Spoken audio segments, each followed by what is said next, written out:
Greetings, fellow Trekkies and Trekkers. Well, our look at Star Trek Deep Space Nine Season 5 and I continues on with Nor the Battle to the Strong. Aboard a runabout, Dr. Bashir and Jake Sisko are on their way back to Deep Space Nine, having attended a medical conference. Jake is planning to write a news article on Bashir, who said that his proposed theory, which consists of technobabble as far as Jake is concerned, was so controversial.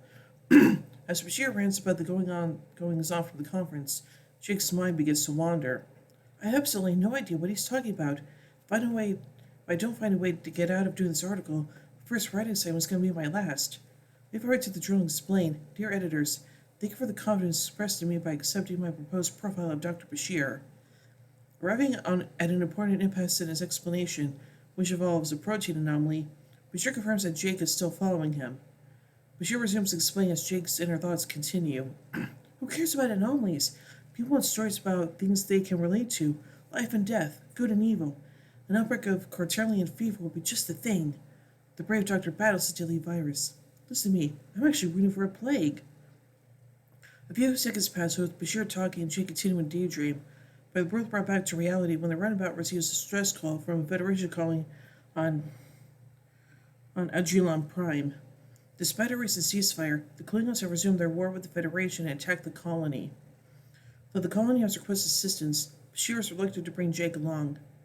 Jake convinces the doctor to go anyway, and there is a hint that Bashir knows whatever they face on Agilon Prime will make a better story than his lecture. Jake thinks to himself, Serge, you're under fire? Now we're talking. As things are speeding up for Jake and Bashir, it's a slow day in ops. Quark has just arrived with the beverage for Kira, and Dax, Odo, O'Brien, and Worf are all there to see her reaction. The beverage is decaffeinated Roctagino, dubbed by Odo Quarktagino, which O'Brien asked him to prepare in fear that Kira's caffeine consumption will cause his son to be born a caffeine addict. Unfortunately, the drink tastes horrible by both Kira and O'Brien's accounts. Captain Sisko then emerged from his office with the news about Jake and Bashir. The USS Farragut is on its way to Agilon Prime with reinforcements, and Bashir and Jake will leave as soon as backup has arrived. Although Dex tries to lighten the mood by telling the captain he will barely have enough time to go through Jake's things before he gets back to the station, Sisko is visibly worried about his son. Jake and Bashir arrive at Agilon Prime, where Bashir has second thoughts about taking Jake into the heat of battle. However, Jake is sure he can handle the experience, so they land a runabout and head for the front lines. In the emergency room, Jake's enthusiasm about his story fades when he experiences the casualties of war firsthand. He's shaken by the wounded people he sees, but particularly disturbing is an ensign Jake finds in a doorway, unconscious and bleeding, who turns out to be dead. Another man enters yelling for help, as he has apparently been shot in the foot by a Klingon disruptor. Despite the man's story, Bashir finds the man's injury was caused by a Starfleet phaser. He shot himself in the foot as a way of avoiding having to fight. Disgusted, Bashir moves on to another patient as the young man, though he initially sticks to his story, breaks down as he tells of how his fellow officers ran, and he was so scared of the Klingons that he actually shot himself, wishing he was dead. Jake sits in a corner to work on his story, but finds it increasingly difficult to concentrate. Triage. The sorting of the wounded forces decisions that I've got to get a grip. Decisions that test what it means to be a doctor. Jake's writing is disturbed when a medic asks Jake for help in watching a wounded man. As Jake stands with the injured man, he reaches up and spreads his blood on Jake's shirt, and Jake begins to realize what he's got himself into. As Bashir lends his assistance, Jake has been recruited to help move the wounded. He continues to see many more injured patients, but starts to deal with it better. During a break in the flow of wounded, Bashir and the doctor ask Jake for help in getting to the replicator. Back at the station, Sisko speaks with Odo, who was just got out of the infirmary after injuring himself and attempting to apprehend two Iridians who were cheating at doubt about quarks. Reflecting on how fragile his new solid form is, he realizes that Sisko is worried about Jake. Sisko recalls when Jake was younger how he vowed to protect his son no matter what. Now he's in the middle of war zone a sector away, and there is nothing he could do to protect him. Odo attempts to assure the captain that Jake will be fine, but Sisko says that always worrying about your child comes with being a parent. Odo admits he doesn't think parenting is for him, to which Sisko tells him simply that it's his choice, but he won't know what he's missing, as the joy of being a parent is worth every second of worry. Just then, Dex enters with bad news. Farragut has been destroyed by Klingon forces near the Lambda cluster. Now, with no other reinforcements coming, Cisco Dax immediately leave for Agilon Prime on the USS Defiant. Monsieur and Jake are sitting down to eat, with Jake appearing to handle the blood and gore around him quite well. However, when Bashir makes a macabre joke about making an incision into the food, Jake has quickly overcome nausea and runs outside to vomit. Later, Jake and Bashir discuss the man who shot himself, and Jake is shocked that such behavior is possible among trained Starfleet personnel. Bashir explains that while Starfleet officers may go through psych tests and battle simulations, nothing really prepares a person for when they go into actual combat. When Bashir is called back to the wounded, Jake talks with another orderly who communicates the dire outlook they face, despite there being medical personnel. I wonder if Kirby knew that the whole time we were talking, all I could think about is how close the Klingons were. He didn't seem that worried. Nalo seems to be losing sleep over it. So I said the only thing I could think about. I've been on the station and was under attack plenty of times, but some of the danger never seemed as surreal as it does here. Maybe it's because I spent all day seeing firsthand what the Klingons are capable of. Maybe it's because the first time in my life, my father's not here to protect me. Jake's reverie is interrupted with the sound of an explosion, signaling that the Klingons have resumed their attack. The attack is taking on the reactor, and the cave starts losing power, which, if they don't get back, they'll lose half the ward. Dr. Calandra explains to the staff that it's going to be at least 3 hours before they can get power back up. Jake suggests using portable generators, but Calandra says they're using them to keep the shields up around the settlement. Bashir then realizes that the runabout, which is set down about 1 kilometer south, has more generators that can help the situation. Moving in generators are a two-man job, so Bashir and Jake make their way off into the runabout and begin to undergo artillery fire. Jake gets behind Bashir and then sees him disappear behind an explosion. Overcome with fear, he turns around and runs away. Jake runs over a hill through a great deal of smoke, finally falling upon a dead Klingon. He sees that he is in a field of dead soldiers and runs away in fear. He gets over the ridge and is struck in the head with a phaser rifle by a wounded Starfleet soldier, Chief Burke. The soldier demands hypospray and then explains that he is mortally wounded, but repeatedly tells Jake that he wants to die facing the sky. He tells Jake of how he was hurt in protecting Hopper's escape. Jake yearns to help him, but the soldier, hearing his story of running away, points out that Jake is only trying to redeem his cowardice. Jake wants to help him get to the hospital and suggests finding material to build a stretcher or carry him.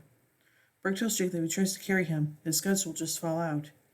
As the soldier dies painfully, Jake runs away again. Aboard the Defiant, Cisco is in engineering busy tweaking the replicator pattern buffers. As she steps out of Jeffers' tube, Dax sees his feelings of helplessness and tells the story of what Audrey went through when her daughter was come down with Rogarian fever. The girl, Nima, was in hospital for 2 weeks, and Audrey spent the time reading her old 17 volumes of Castor's Down the River Light, even though she knew Nima couldn't hear her. It was simply so Audrey had something to do. Luckily, Nima pulled through, although she later didn't talk to her mother for 8 years starting at age 21. Sissa was glad the story had a happy ending. For now, he leaves Dax with replicators and decides to work on the sonic showers. Jake wanders back to the cave and Kirby is relieved to see him again as everyone thought he was dead. Kirby explains that Bashir is injured with plasma burns and the runabout was destroyed by enemy fire, but Bashir somehow managed to make it back for the generator himself. Despite Jake's attempts to avoid it, Kirby gets him to go see Bashir. Bashir is relieved to see Jake and apologizes profusely and begins to berate himself for risking Jake's life by bringing him to a war zone. Jake angrily brushes off the apology and tells him it's okay, and Bashir is startled by his anger. I understand him hearing him apologize to me like that, not after what I'd done to him. Kirby enters, unaware of Bashir's guilt over bringing Jake or Jake's guilt over leaving Bashir, to examine Jake's wound. Later, Jake once again tries to resume his story but can't concentrate on it. I keep turning over in my head, the shelling, losing sight of Bashir, running, and I keep trying to make sense of it all, to justify what I did. But when it comes down to it, there's only one explanation. I'm a coward. Part of me wishes Bashir had seen me run away and told everyone the truth. They deserve to know what I am. To know they can't count on me. And if the Klingons attack, I'll run and hide, just like I did before. Jack resumes his orderly duties and delivers food to the soldier who shot himself in the foot. The man explains his disappointment in himself and claims that despite his lack of fear and good scores in academy battle simulations, The real thing is entirely different. Jake now realizes what the man has gone through, and they bond over their similar experience. Jake suggests that the man might not get court-martialed and may have a future in Starfleet, but the soldier says he does not belong in Starfleet anymore and wishes to aim the phaser a little higher. As Jake rejoins the fellow medical personnel in the break room, the macabre jokes about which they'd prefer to die drive him to frustration. He begins to shout about the stupidity of war and yells that in 10 years nobody will ever remember the events they are all going through. Bashir intervenes and takes Jake for a walk. Bashir tries to get Jake to open about his miserable behavior, but Jake resists. Bashir leaves the door open for discussion, but Jake refuses and brushes him off. After Bashir leaves, Jake sinks to the ground and begins to cry. Explosions rock Jake awake. He runs to the rest of the people, and the head surgeon explains that they are evacuating the cave and they must move quickly and orderly if they are to survive. As most people evacuate, Jake is hiding under a table. The explosions frighten him away from the room he is in, and Starfleet infantry personnel give him cover as 2 Klingons appear in the cave. Jake is soon pinned up by disruptor fire under a table when he grabs a nearby phaser rifle and starts firing blindly around the room. The room begins to collapse upon the Klingons and Jake as he screams in fear. Bashir awakens Jake and points out that his father has arrived. They explain the ceasefire has been reinstated and the Klingons have pulled out of the system. Jake's actions created a cave-in that gave the rest of the personnel time to evacuate and that he is a hero. More than anything, I wanted to believe what he was saying. But the truth is, I was just as scared in the hospital as I'd been when we went for the generator. So scared that all I could think about was doing whatever it took to stay alive. Once am I running away and once am I picking up a phaser. The Battle of Adulam Prime will probably be remembered as a pointless skirmish, but I'll always remember it as something more. It's a place that I learned that the line between courage and cowardice is a lot thinner than most people believe. Jake gives a copy of his story to Bashir and also to his father. When Sisko reads what Jake has written, he comments that Jake's feelings are those that all who have been in battle feel, whether or not they want to admit it. He says Jake is courageous to write about it and tells him he is proud of him. Oh, that's nice. So let's take a look at a production note about this episode. After principal photography wrapped, director Kim Friedman found herself with an episode running 3 minutes short, and as such writer Renee Echevarria had to create a new scene. The new scene is the second scene with Jake and the soldier who shoots himself in the foot.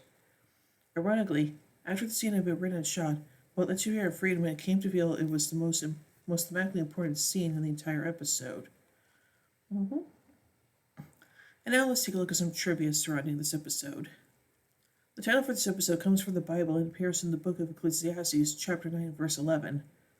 I returned as under the sun, that the race is not to the swift, nor the battle to the strong, neither yet bread to the wise, nor yet riches to the men of understanding, nor yet favor to men of skill, but time and chance happeneth to them all. While talking to Jake, Brooke mentions an officer in his platoon named Bryce. Bryce R. Parker is the name of the story writer for this episode. The hospital is called the Decker Memorial Hospital in Star Trek Starship Creator. When Jake returns to the field hospital, he is informed by Kirby that Dr. Bashir somehow carried the generator for the runabout back by himself. This could be an early hint as Dr. Bashir's enhanced strength is as a result of his genetic enhancement. Could be, so yeah. So overall, I really do enjoy this episode, and the fact that it is mainly a Jake-focused episode is kind of interesting. So, yeah, we definitely don't get a lot of those in this series, so there you go. So overall, I give Nor the Battle to the Strong 5 warp cores out of 5. Anyway, tune in as we take a look next episode, The Assignment. So, until then, live long and prosper, everybody.